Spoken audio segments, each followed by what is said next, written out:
Everybody, this is your boy Levi on Fleek. What's up? This is my real name is Brandon Levi Bach, and today I want to give you a little bit of a life update. If you're watching this, it's probably going to be either on my Facebook or on my personal YouTube channel, not on my Levi on Fleek channel.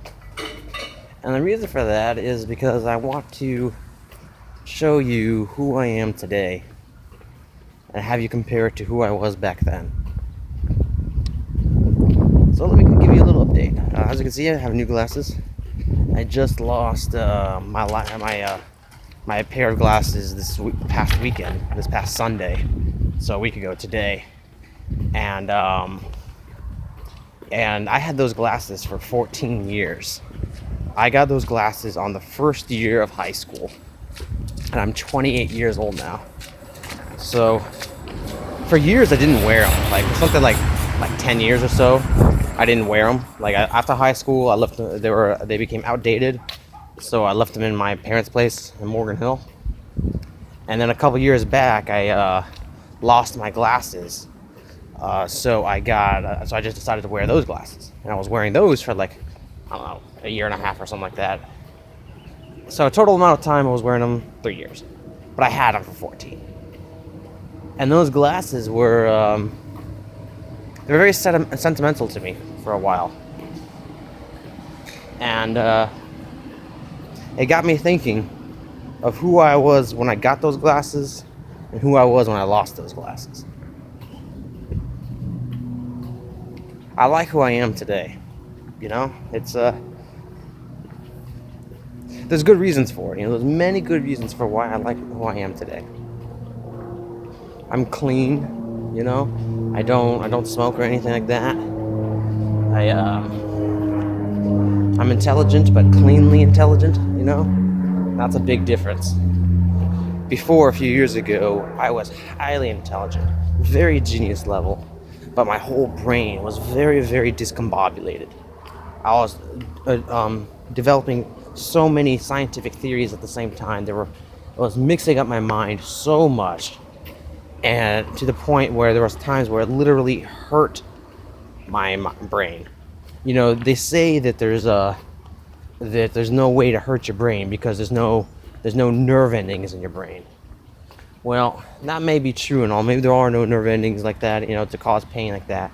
But I tell you what, my brain hurt.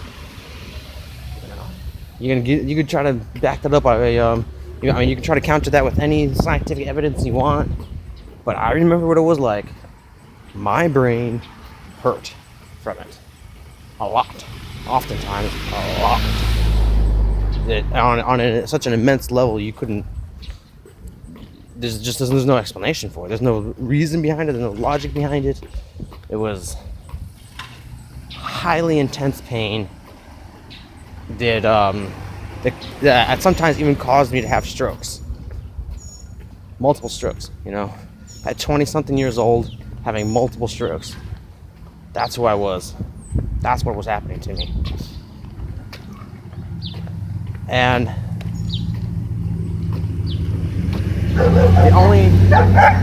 the only thing I can think of for a reason why that was happening to me was because I was still so hateful. You know, I was so hateful and depressed. I hated everyone, and I hated myself most of all. You know, and it took me a while to understand why I hated myself so much. I hated everyone so much. And short story is that I hated everybody because I believed they were failing me. You know, I believed wholeheartedly that I was supposed to finish Jesus' work. And I put humanity on that path to do so. You know, I did my job. I did my work. And I got no credit for it, basically. Basically, everything went life back to normal, which was a good thing. It's true. I very much do appreciate my life back to normal thing. But at the same time, there was more that I wanted to do. there was, I mean, no, I don't want to say there was more than I wanted to do. I mean, there was, but it was more like I wanted my family to join me, you know, and they didn't want it. I don't know, maybe they wanted to join me, maybe they didn't, but the fact is that they didn't join me. The fact is, even today, all the family members that I built back then, none of them returned. Not a one. Not Maddie, not Gwegwe, not M, not Christian. None of them. I'm still waiting for them to return. I would have very much welcomed them into my life if they returned. But as of yet, they have not. And at some point or another, I have to accept that fact. That either they won't ever come back, or when they do come back, I'll have to accept that they left for a good reason. We'll see.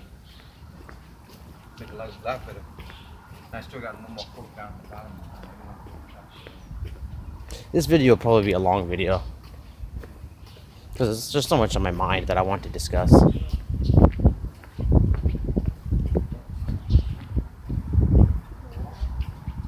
So I live in San Jose still, but I live in a completely different place.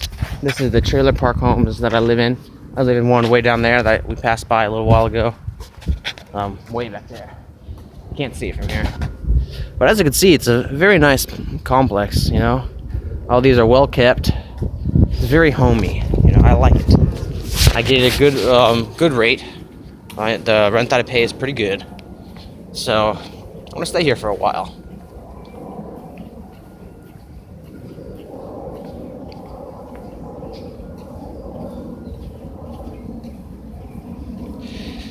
Maybe you guys are wondering what happened to my family in Israel, like the family that I made while living in Israel.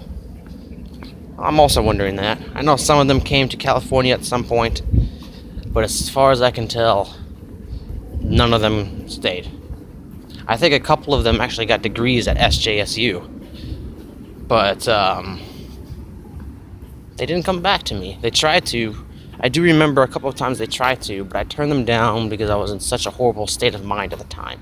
This was just last year, you know, and I knew I had to grow up more first before I accepted anybody back.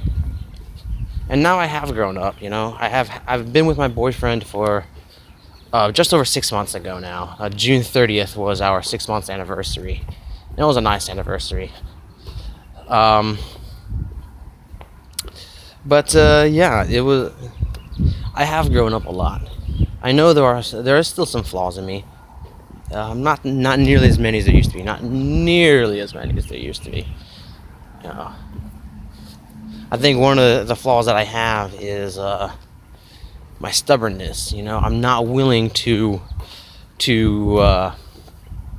live a different life. You know, this is the life that I want to live. You know, I'm only willing to venture on this path and none others. You know, I'm not willing to, you know, there's times where friends of mine have tried to sway me one way or another, and I just wouldn't let them. I wouldn't even hear them out because it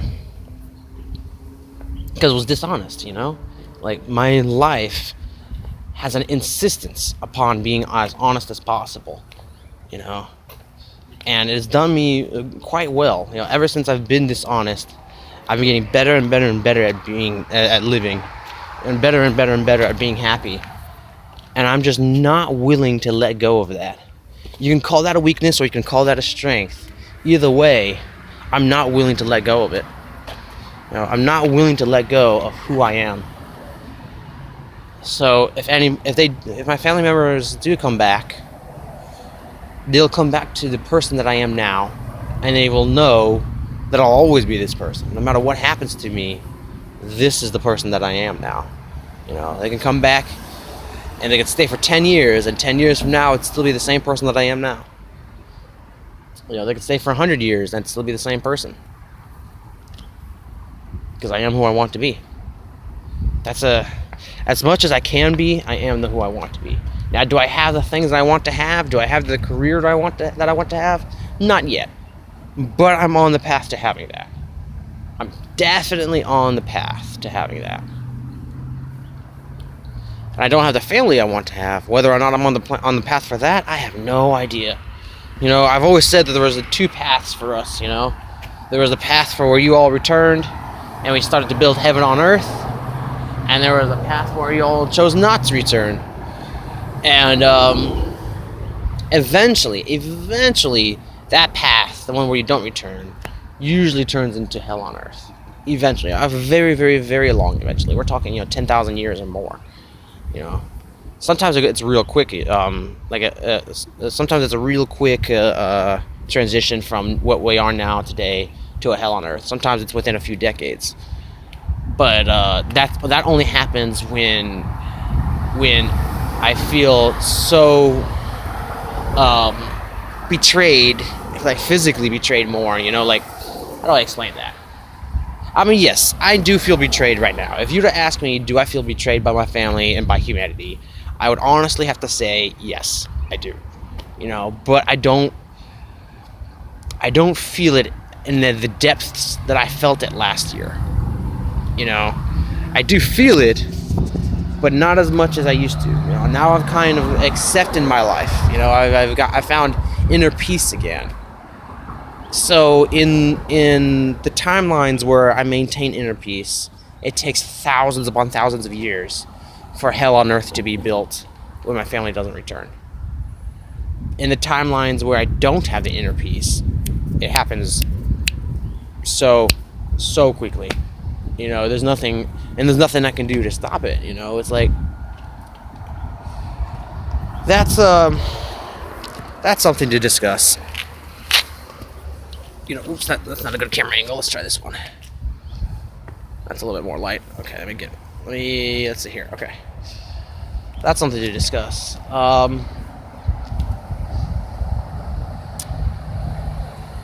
There's only so much about myself that I can control. The rest of it is in your hands. There's only so much of my future that I can control. The rest of it is in your hands. I played my cards to the ability that I could play them. I placed the dominoes in place as to the ability that I could do so. And the rest was up to you all to decide which dominoes to knock down and win, to decide what cards to play and win, and see how it goes. And I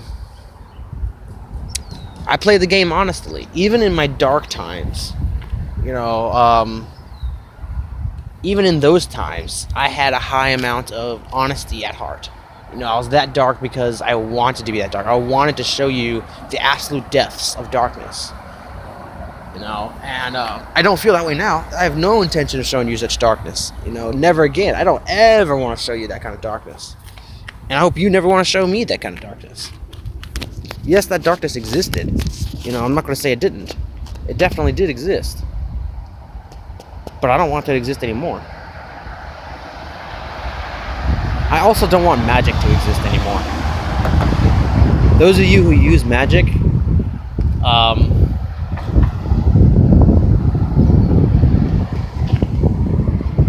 you're wrong to use magic. I know you might feel that magic is a great thing, that it's so helpful in your life, it's so wonderful, but no matter how you use magic, no matter what kind of magic you use, it's wrong to use. Magic is very much a drug.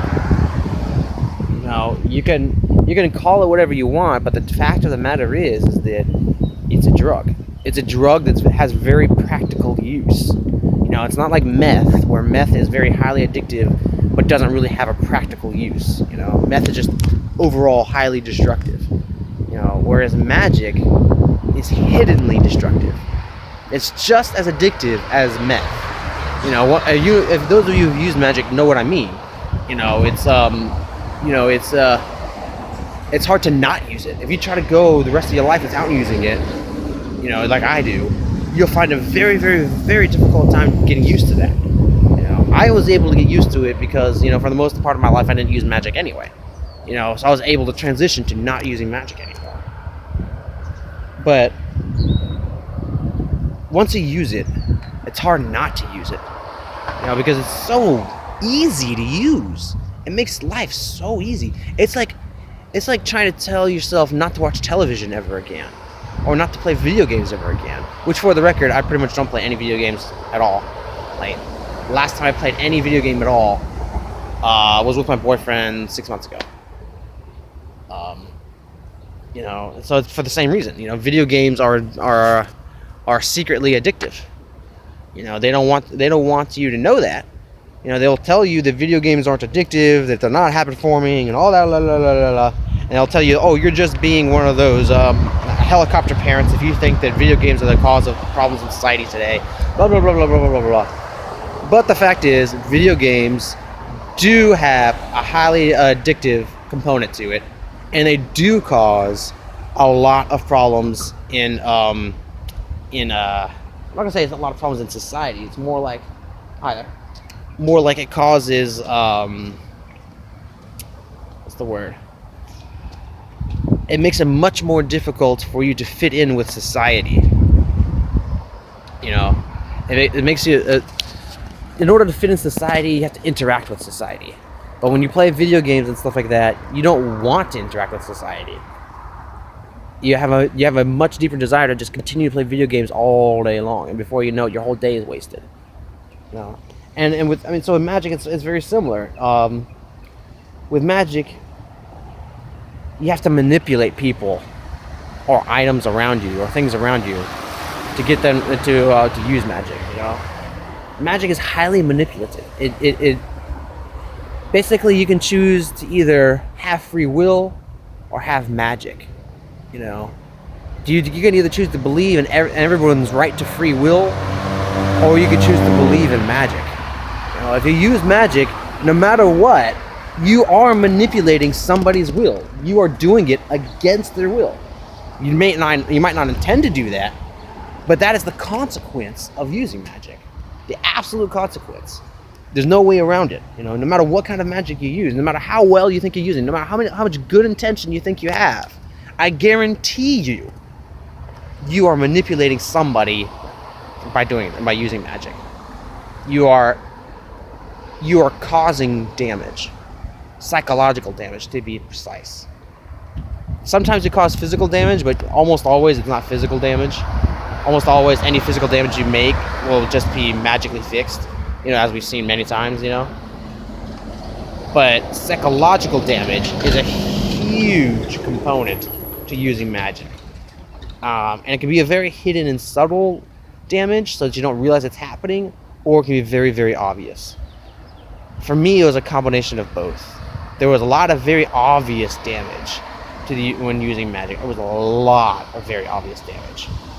And then there was a lot of very subtle damage that I've only been realizing in 2016. Like prior to 2016, I didn't realize that subtle damage had occurred. And then upon further analyzing myself and my actions and those around me and their actions, I came to realize that there was a lot of subtle consequences of using magic. And so sometime 2016, I made the life choice to ban magic from my life, to never use magic at all, and to not allow people to use magic on me. And it took months for to convince everybody that yes, I am never going to use magic ever again. People try to use magic on me even after I told them no, don't. And some of them did use it to the point where I just got so fed up with it. I'm like, you do it again, and there's going to be a high consequences for you. You better not do it ever again.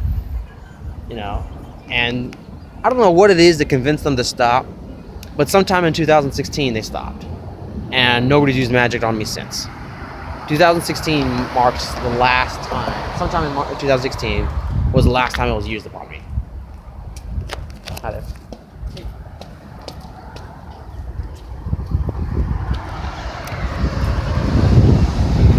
20-minute long video. Well, I also made a judgment call to not use, to not think that much about physics anymore, astrophysics. I'm not going to think about it anymore. I did enough theorizing in it.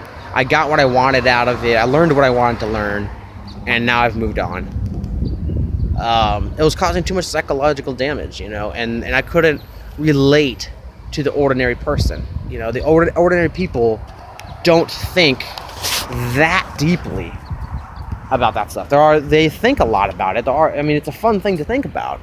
I've seen many people, had many conversations with people about that stuff, but there's a certain threshold that people just don't go beyond, and I want to respect that threshold and not go beyond it myself.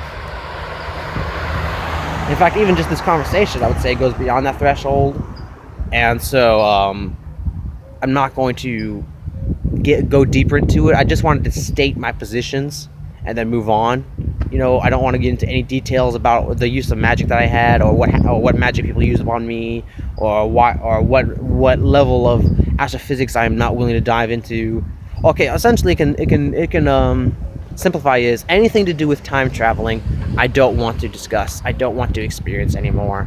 I want to leave all time traveling and all time manipulation gone. It's in my past. Forget about it. I'm not doing it anymore. It's gone. And I plan to keep it gone. On another note, I plan to have children and adopt children. I plan to do both. Have children of my own and adopt children. I would like to do both. Not one or the other. Both.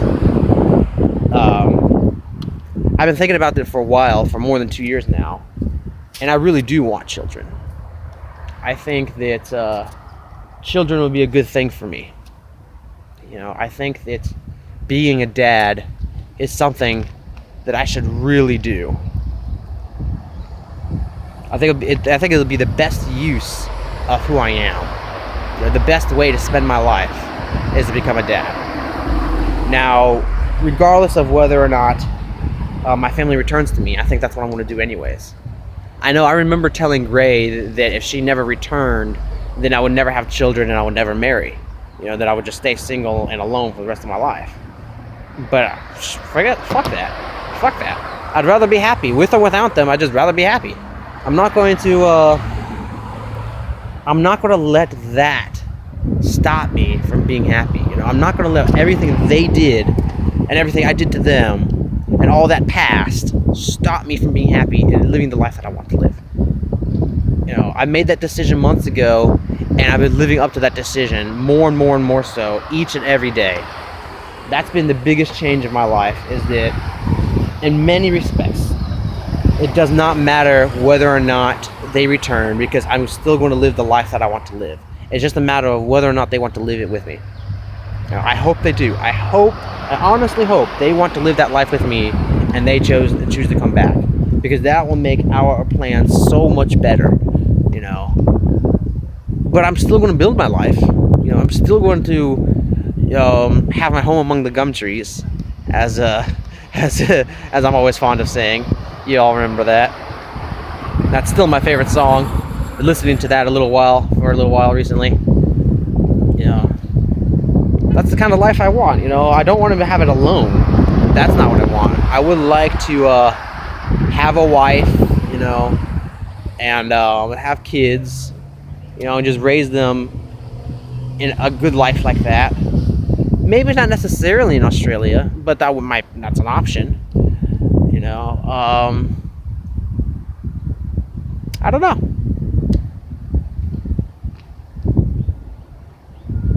I can see I've really upgraded my wardrobe. Let me show you how it looked. You see my glasses? These are brand new glasses. The shirt is actually my boyfriend's shirt, but it looks really good on me, doesn't it? Yeah. And then I've got these jeans and those shoes. Look at these shoes. You know where I got these shoes? I got them at Ross. Let me show you that again. Look at how fucking tight these shoes are. Oh my gosh. I got 2 pairs of them. This one, and then my boyfriend got me another pair of shoes. And both of them look great. Levi's make some really great shoes these days. They just look so fashionable and sleek. I really like them. Let's see, a good quick camera angle. Okay, there we go.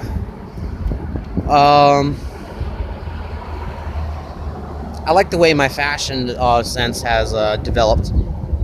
You know, I appreciate that. It's a good change. You know, I like exploring that. You know, for the vast majority of my life, my fashion sense was that of a slave. You know, where I just didn't give a fuck. I just wore utility clothing rather than fashion clothing. You know, that is to say, clothing that functioned for utility rather than functioned for my personality. In a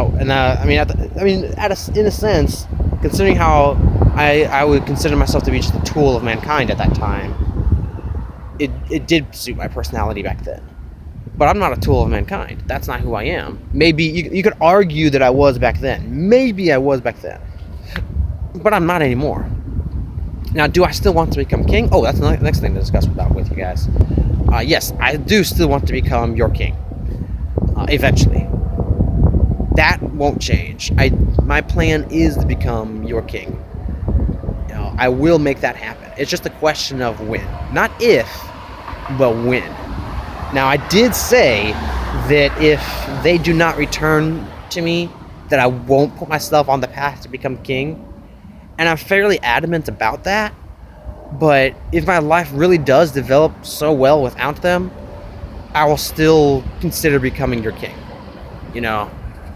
But at the same time, I want to become your king because I believe I could be the best king possible for humanity. And I don't think I can do that without them. I think my psychology requires them to be a part of my life. And if they aren't a part of my life, then I cannot become the perfect king that I want to be. And therefore I can't become your king. I mean, I could become your king. I could still put myself on that path. But there'd be a part of me that is broken, that I wouldn't be able to fix. And I don't want that. I don't want to be a broken king. You know, that's who I was when I first became your king, you know, way back in 2007 or whatever it was. But that's not who I want to be in your future. You know, in the future, I want everybody to be able to honestly look up to me. Oh, I'm getting a phone call, so I'm going to have to end this video now. We'll talk more later. I love you all. We'll see you another time.